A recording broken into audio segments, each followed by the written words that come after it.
Ready for my date, boys. Getting ready for my date. Alright, how do I look?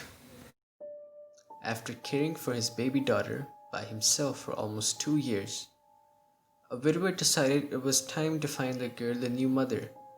It was already difficult raising the tiny spinning image of her biological mother, but work had become far more demanding as of late, and he could only ask the family to watch over her for so often.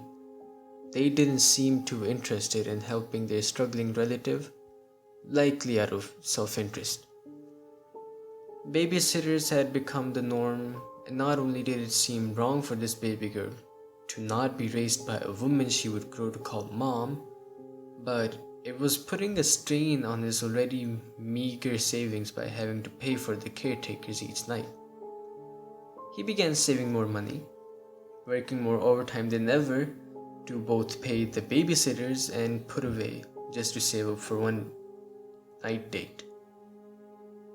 Then he searched around online, clicking through what seemed like an endless number of women in an attempt to find the one.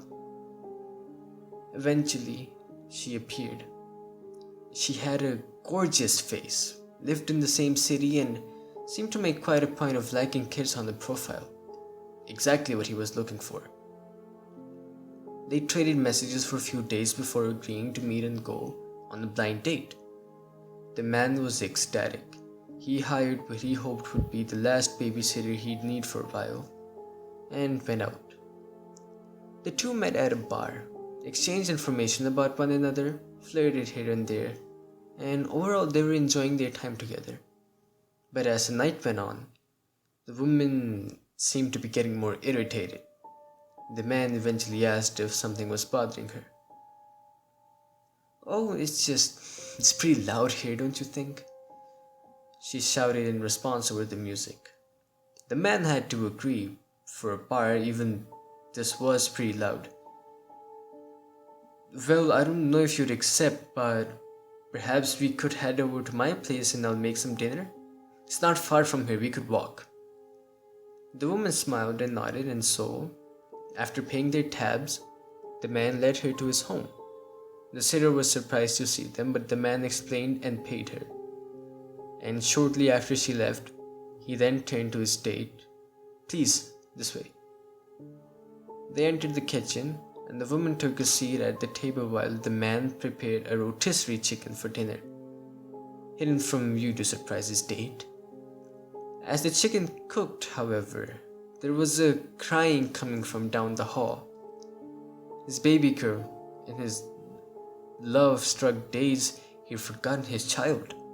He rushed from the kitchen, apologizing to the woman, to his daughter's crib. The child seemed fine as can be, and the man assumed that she was just lonely. Her father picked her up, patting her back, and carried her out to the kitchen.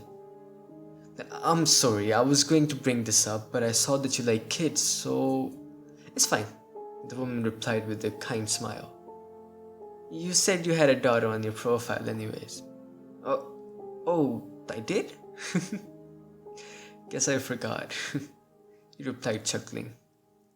The man couldn't remember if he had actually posted about having a daughter. His initial thought was that women would be turned off by it. Perhaps she's a stalker, he thought to himself, humoring the idea. Regardless, he was relieved. This woman knew that he was a father, and still she was here. The woman held her arms out. "May I?" The man nodded and slowly handed his child over to her. She rocked the baby in her arms, and not long after the baby had fallen asleep. "Well, seems she likes you," the man stated in amazement. Returning to the kitchen, he began to chop up some vegetables, his mind wandering around, dreaming about a future with his wonderful girl he met tonight. He turned to the dining table with the vegetables, only to drop the bowl to the floor. His baby girl was lying on the table, her neck cut open, and his date feasting on her flesh by fork and knife. Woman looked up, a gooey red smile appearing on her face. Oh, did you want some too?